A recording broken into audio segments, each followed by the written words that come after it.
in school and in life. It's important not only to do well, but to be well.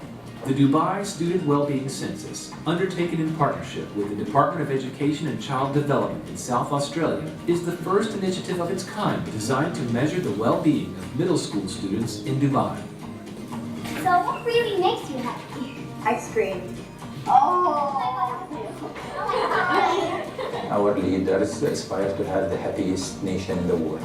It's important to us to use a scientific approach when we are working with well-being, because with measurement we can establish to start with a baseline. 65,000 students in 168 private schools completed the census in Arabic, English, and French, answering questions about their happiness, engagement at school, and quality of life. Like nobody knew it was me and I could just speak the truth. It did make everybody reflect on themselves and actually go through this moment where you're like, wait, was I feeling this? Do I think this? And you actually start thinking and actually in some way learning about yourself. Well, dancing, cooking, friends, family.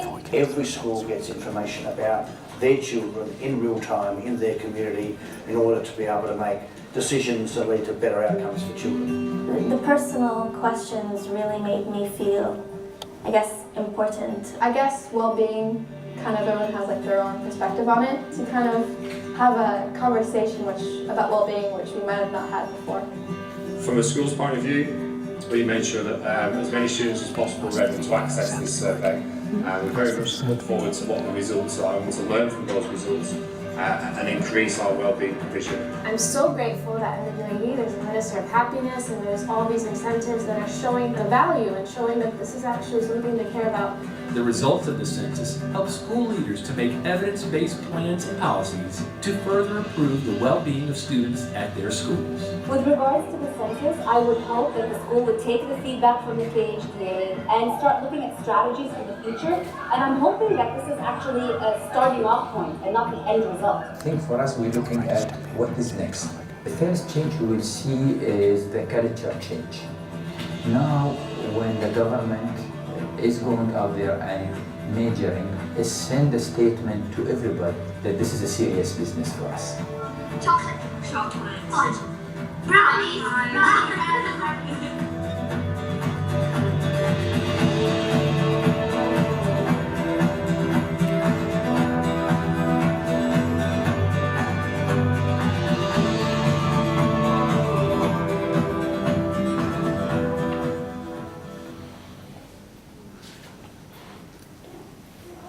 Thank you very much for that, Nada. It's obviously clear from that video that all we need to do for our kids to make them happy is feed them chocolate, brownies and fudge. Unfortunately, it's not as easy as that, as we know, because it wouldn't be too good for our children. Who knows about, before coming here today, who knows about the Dubai Student Wellbeing Census? Has been touched. Oh, good, quite a few hands there. I know. The stage that we're at with the census at the moment is last year, towards the end of last year, in November and December, we had nearly 65,000 students complete an online survey, which we think is fantastic. So any school which KHDA went to ask, would you like to be part of the census? They said yes, we'd like to be, and we think that that's fantastic that we've got that 100% response. Hopefully it's not just because KHDA says do something and everyone says yes, we'll do it, but it's actually because all the schools feel that they have a real interest in their students' well-being and that they would like to see how their students are tracking. As I said, we did this in November and December last year. The students could complete the survey in English, Arabic or French. We had 92% of all eligible students participate in the survey, so we call it a census because it's pretty well nearly everyone did it. So that means that any of the statistics and the data and the measurement that comes from the survey is going to be very accurate because we've got a very good baseline. This is the first year of a 5-year project that we're doing with the collaboration with the South Australian Government. the South Australian Government have been running this type of survey of their children for the past 3 or 4 years. And when we went out to have a look around the world about who we could partner with, we chose the South Australian Government because they're a government agency like us, and they've got that track record of running these sorts of surveys, and it allows us to benchmark against them. What I'd like to do first is just get some questions, or just ask a question of each of some of you. What would you like to get out of today? What would you like to find out? Would you like to find out more about the census? Would you like some more detail about something? Is there something specifically that you would like to get from today's session? Just want to make sure that we are covering it, that we're covering what you want. I really like statistics. Yes. I'd be interested in knowing if you had run any correlation analysis with the data that you've collected. I'm in love with you already because I'm a data geek, and you're just talking correlations, and like it's fantastic. We'll go through some of the data and share some of the results that we found. Yes. Is there anyone else want anything particular, just to make sure that we cover everything? Luke?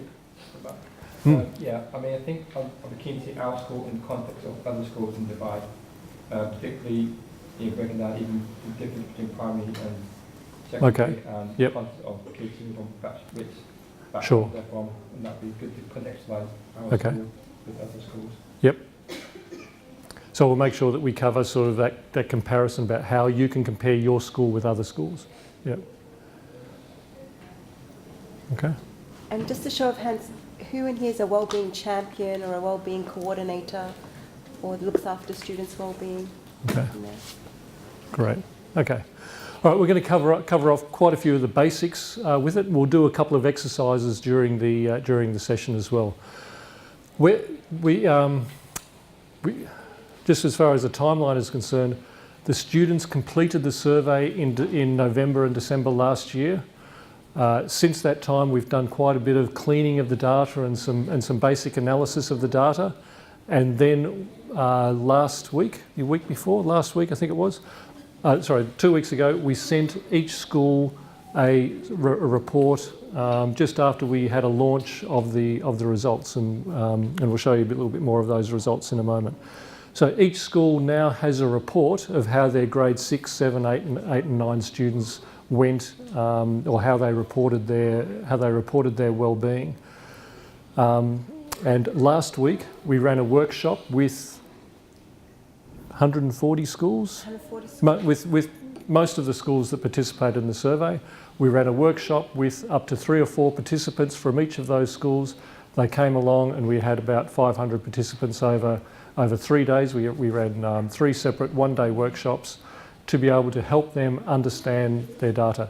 That was about a 6-hour session, and so we're going to try to collapse that 6-hour session into about 30 minutes. So we're trying not to go too fast. So we're not going to be able to cover everything, but we'll be able to cover some of the items in there. But just to note, we've also got a whole heap of information on our website, so everything that was covered in the workshop is on the website as well. Yep, so just putting the microphone close. Just first off, what we have given you today is a couple of things. One is a playbook, and this is something that we used last week in order to be able to help guide the workshop session. So it helped people understand their school report so that they could write some things down on it, how to work with stakeholders, how to write some things down on it, and then come up with some action steps that they could take back to their school. If anyone would like an Arabic version of that, we've just got a couple of them up here. If you put up your hand, we can give out an Arabic version if you would like an Arabic version rather than English version. Yep. Could you hand them out, please, Nada? Thank you. And just one here. Oh. Okay, just one here. Thank you.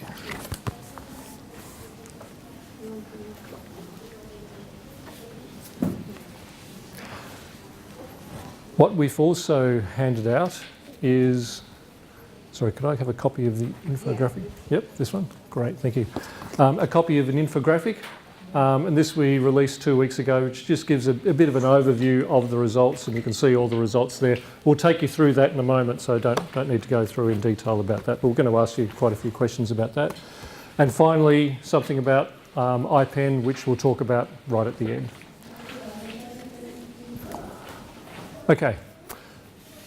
Why is wellbeing important? As educators, shouldn't need to ask that question, but what we've tended to find over the past 20 to 30 years with schools is there's been a lot more of an emphasis on testing and a lot more of an emphasis on academic results.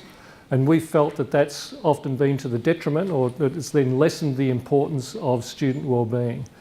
And one of the things that we really want to encourage is that schools and parents and the whole wider community help to develop both the academic strengths of students plus as well their well-being. And so with this census, we've then looked at how we can measure well-being in order to be able to encourage a greater emphasis on well-being for by the students. What does well-being mean though? Sorry, can you go back one? Sorry, Nada, just a little bit too fast. Well-being means all sorts of things to different people. Well-being has a different meaning in Arabic to what it means in English. And it means all these sorts of things: character strengths, 21st century skills, resilience, optimism, happiness, non-cognitive skills, general health, how well they sleep at night. It covers a whole basket of a range of things. And with the census, we've surveyed a range of those different aspects. It really doesn't matter that we tightly define what well-being is. It just covers a whole variety of those aspects. Thanks. Why measure it? I think that the key thing for us is that, and I take your point about data, and you really want to be able to see the results. And being a data geek myself and someone who really likes data, the data is very important. But what's more important is actually what happens with the kids down the track. And really for us, we want to encourage those conversations that occur within the schools, between the teachers and educators and the students, plus as well helping conversations between the schools and the parents, and then ultimately, of course, then between the parents and the kids, to really try to get more of that conversation occurring about wellbeing, to emphasise its importance. Because we see that that's a real high priority. There's different types of things that you can measure in relation to wellbeing, and through the census we've measured 4 main domains, or 4 main different areas of wellbeing. And each of these areas, through our partners with the South Australian Government, each of these areas is using a set of questions which has been scientifically validated. Many of these items go back in the scientific literature for 40 or 50 years, and they're very well researched, and they're very meaningful. So it's not some questions that we've just sort of dreamed up while sitting having a cup of coffee. These are questions which have been researched internationally. There are benchmarks in place, and there's a lot of scientific validity to the questions. There's aspects around psychosocial aspects around perseverance, self-esteem and worries and sadness, things around general health, sleep, physical health, body image, how students feel about themselves. Important things around social connections, relationships with adults at home, relationships with their peers, relationships with the school belonging, aspects around victimisation and bullying. We ask questions about that as well. And then we can tie those things back into some of the socio-economic aspects in relation to the schools and the kids and the demographics, the nationalities, different cultural backgrounds, because some of the things that we found is that, and this is true with the literature around in the wellbeing literature as well, is that different cultures, different nationality groups have different interpretations of well-being, emphasising happiness versus emphasising contentment or serenity. There's some different aspects about what well-being means to them.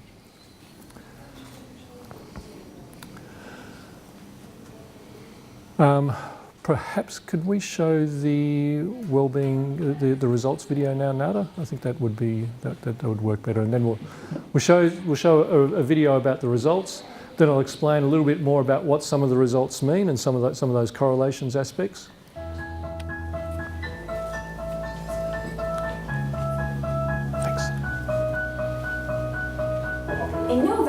2017, Dubai's Knowledge and Human Development Authority began a 5-year journey to measure the well-being of students at Dubai's private schools. And they've partnered with the Department of Education and Child Development in South Australia to do so. I was one of nearly 65,000 students from 168 schools who shared how we felt about our own well-being, happiness, quality of life, and engagement. Now how cool is that? For many of us, this was the first time we had been asked how we felt about our social and emotional well-being, relationships and learning at school, physical health and lifestyle, and after-school activities. And what did we say? We know that most of us are happy and have an optimistic outlook about life.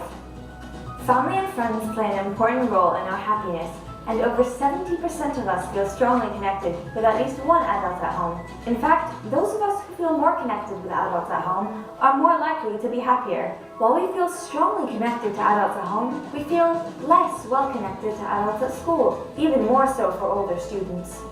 We're not all the same though. Younger students are happier than older ones. And boys are generally more optimistic and feel a stronger sense of belonging at school, while girls feel safer at school. We also feel that we're doing well at school. 9 out of 10 of us feel confident about our schoolwork and are actually interested in what we're learning. But what's really behind our happiness? We are more likely to be happy if we go to schools that are rated good or better, if we attend Indian curriculum schools, if we feel we do better than others in our schoolwork, but most especially if we have close friends. As we get older, we go to bed later, but a good night's sleep is still really important to our happiness, regardless of how old we are. I guess my parents were right about bedtime. They were also right about the importance of a good diet. Nearly 3/4 of us eat fruits and vegetables at least 5 times a week, and most of us feel pretty healthy. After school, it's not all about homework. We also participate in a wide range of activities, including reading and sports at least 3 times a week. The census didn't just measure our well-being.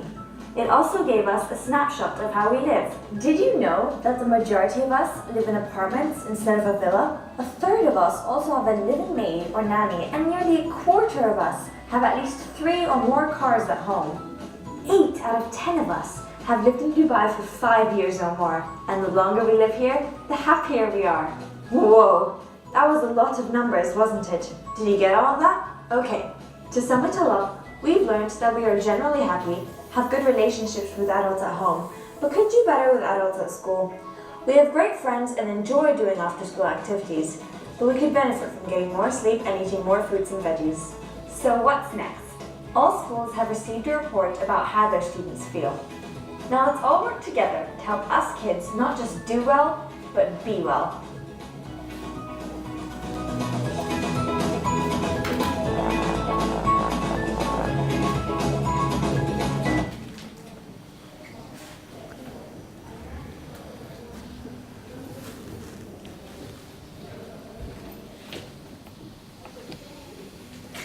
Okay, cool. Anyone got any questions about that video or the infographic in front of them? Did that sort of make sense? Were there any surprises that you found with that? I think the cultural aspect of most children in Indian schools are the happiest, and I think it is a cultural, there's a cultural reason why that we got these results.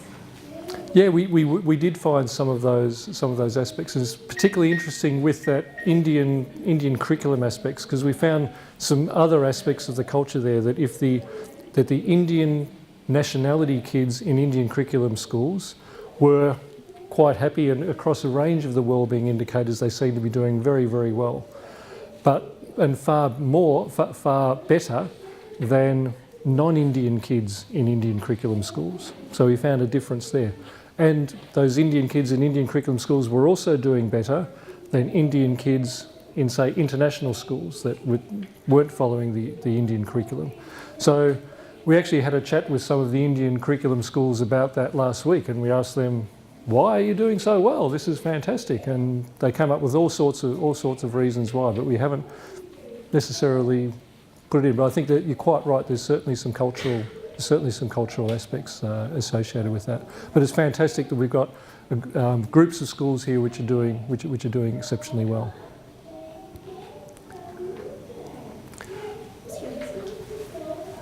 What I have seen there that 64% of students, they spend most of the time in doing homework, if I'm not wrong. They spend at least 3 days per week doing homework. Okay, so at least 3. Affecting their well-being. That's a good question. I think so. With a lot of this analytical work, one of the things that we've tried to do is to make sure that we get this information out to the schools as quickly as possible once the data has been done. We actually haven't done a lot of that detailed analysis to be able to see, is doing more homework mean that they've got less well-being, for example, or does it mean that they've got more well-being? We're not sure at this stage. What we found with, say, the South Australian data, and we're also seeing that with some of our data as well, that some simple things do make a difference. Things like eating breakfast, particularly for boys. If boys eat breakfast, they tend to have better well-being, and also they tend to have better academic results as well. And I mean, that's a good breakfast, not just a Red Bull and a vitamin C drink or something like that. It's just having something proper. But you're right, there are certainly differences that we see between boys and girls, differences that we see between Emiratis, non-Emiratis, differences across a range of that aspect. I was going to quickly go, if you could just go through a couple just to be able to look at that. So some of the things here about differences between boys and girls, for example.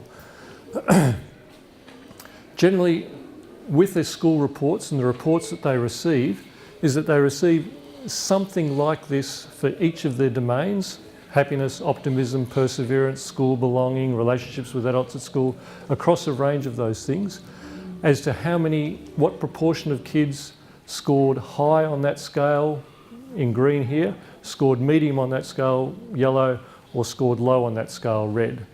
And there's a scale there referring to, because there's a number of different questions within each domain. It's not just like we ask kids, are you happy? And so many said yes or no. We actually ask them a range of different questions about happiness. Similar to something like worries. We ask a range of things about worries. Are there things that I feel worried at school, or I feel worried at home? Like, we ask a range of different questions about that.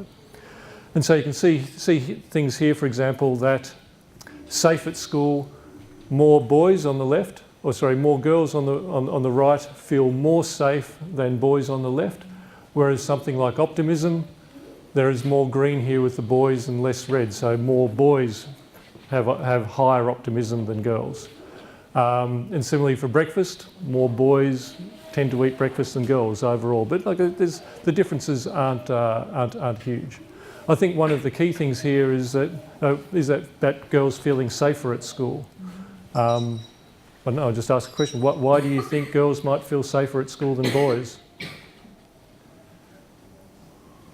Could it possibly be perhaps asking the wrong question, that perhaps girls feel less safe at home because of their online social media aspects, or possibly feel safer at school because they are offline? Okay. Possibly. And so they might feel safer at school because they might feel less safe elsewhere? Well, that's a possible reason. Any other thing about why girls might feel safer at school than boys? Maybe boys get bullied. Sorry? Boys might get bullied at school. Boys might get more bullied? Yeah. Same?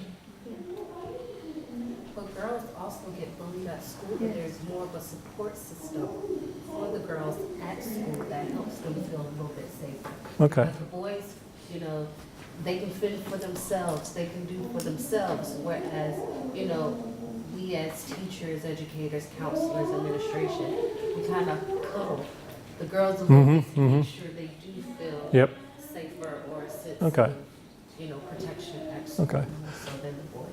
Some of the things we're finding with that is true, that for example, one of the things we're finding is that there's more physical bullying with boys compared with girls, which might therefore mean that boys feel less safe because of the physical bullying, but if it's more social bullying, it's actually not affecting safety so much, it's affecting their happiness or some other aspect of their well-being. So we can look at a lot more of these correlations.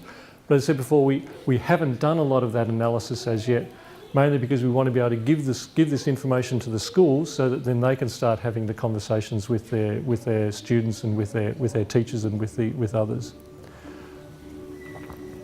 Might go on to the next one with that. One of the key differences that we do find with it, and this is illustrated in the infographic as well, is that we see quite a difference in reports of happiness or other aspects of well-being when comparing grade 6 students with grade 7 students, with grade 8 students, with grade 9 students. And you can see here that there's quite a lot of green on the grade 6 students, but not so much green on the grade 8, grade 9 students. And similarly, that correlation also fits quite similarly. It's a very similar pattern. And this is on the right-hand side, that's relationships with adults at school. Okay, if we look at other types of relationships, we can look at relationships with adults at home, and there's not all that much of a difference between grade 6 kids and grade 9 kids. It's a little bit of a decline, but not so much. And relationships with their peers, it's pretty well the same if you're grade 6 versus grade 9. Why do you think it could be that some of these wellbeing indicators might be lower in grade 6 higher in grade 6 compared with grade 9? What do you think might be some of the aspects there with those students? Competitiveness. Competitiveness? Yeah. Because they have children at younger ones. They are more into play and all these things. As they are going to the higher classes, then they have more competitive spirit. Okay. Seriousness about reaching the goals. Peer pressure, family pressures. Peer pressure. Seriousness about reaching the goals, or maybe their goals for life. Like they become more serious towards achieving it as they go a little higher. Yes. That maturity level is. Yep, maturity level coming through. What do you think? Yep. I think expectations of staff. I think because as students get older, the expectations change. So as students get older, the expectations of staff change, that there's more... More independent, so you expect them to be more independent in their functioning. Okay, so the students are more independent, but then that affects their happiness? That they're not as happy? I don't know. I think if a younger student in a primary school was going through some sort of a crisis, then everybody would huddle together and they would support them. Whereas as the students get older, we suspect that we know that we have an expectation of a student that yes, they should be able to function. Yep.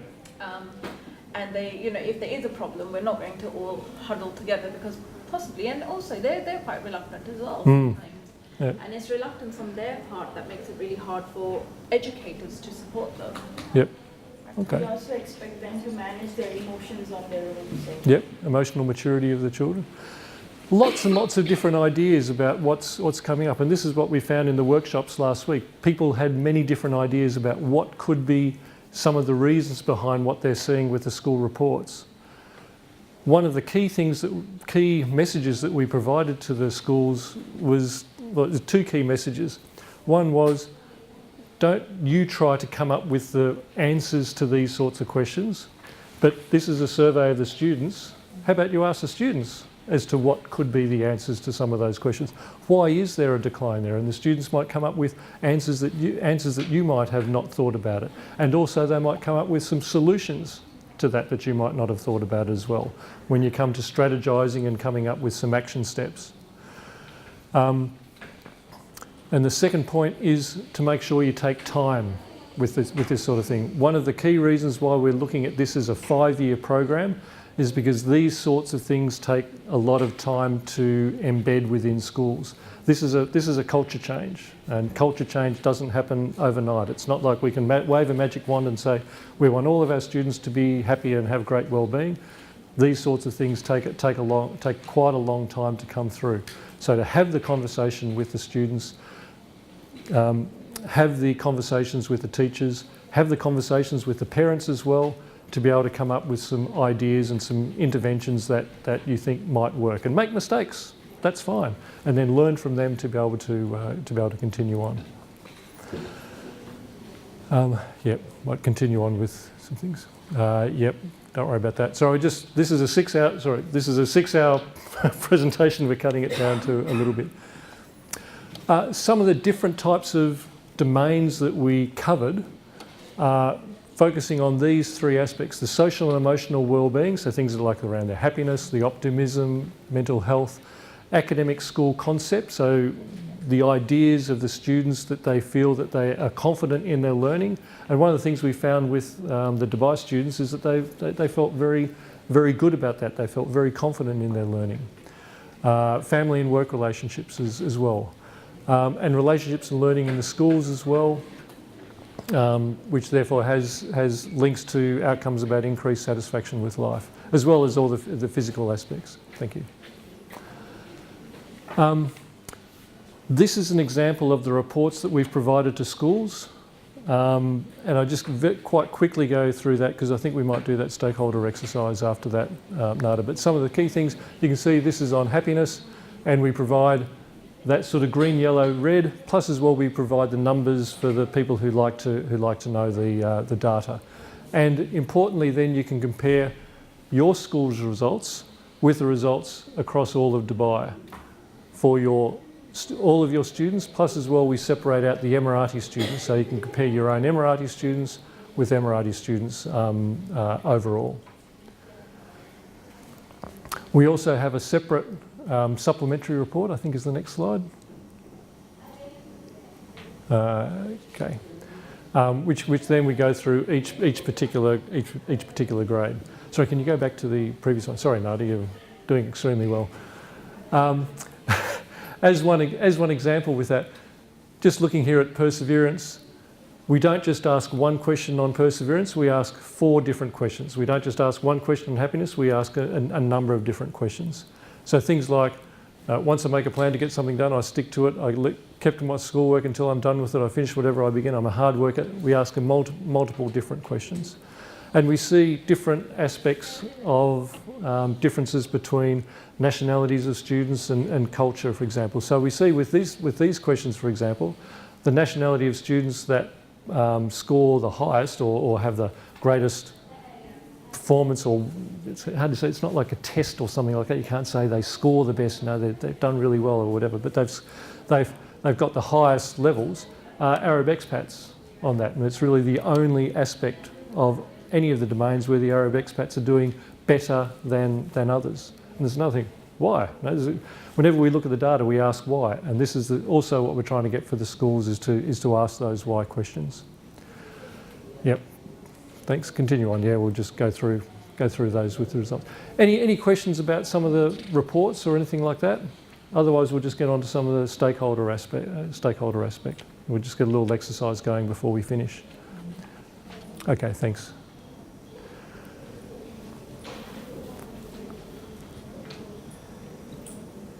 Yeah, go on to stakeholders, I think. Do you want to do that one? Yeah, you need to take this. Okay, we've just been given the time. We've got about 10 minutes left.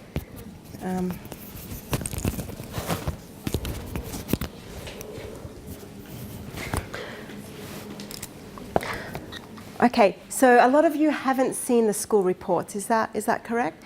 So when you go back to your schools, I think that's going to be the first thing you do, is to speak to your school principal or your wellbeing champion to get access to your school report, because it's got a wealth of information in there, as Luke mentioned. The reports are about 120 pages, so there's heaps of data in there, and it's a wonderful tool to help you start having those conversations with your stakeholders. Stakeholders, we mean your students, your parents, your fellow peers, your educators, and the wider community. So it's really crucial to go to your report and have a look at what that data is telling you. What are those positive stories? What are the strengths of your school? What are you doing really well in? Can we do more of that? What are the opportunities? Where are those areas for growth? So by identifying those things, it's then the next step would be to have those conversations with your stakeholders. So you need to involve the right people. So if there is an issue around, or an area of work around, sleep, maybe your students are not getting enough sleep. And what can we do to help that, we need to reach out to those stakeholders, parents, students, getting the right people together. And it's not a one-size-fits-all. So every opportunity or every area that needs some work, it's not a one-size-fits-all approach. So you need to look at differentiated initiatives and approaches to solving particular issues at your school. And also to manage expectations of stakeholders. So, you know, when you get your stakeholders together, it's not for the purpose of collecting information. You need to be clear with your stakeholders up front why you're collecting the information and the role that they play. Can they influence decisions being made? Can they, you know, what will be done with that information? How will it support and how will it influence decisions at the school? So managing those expectations of your stakeholders.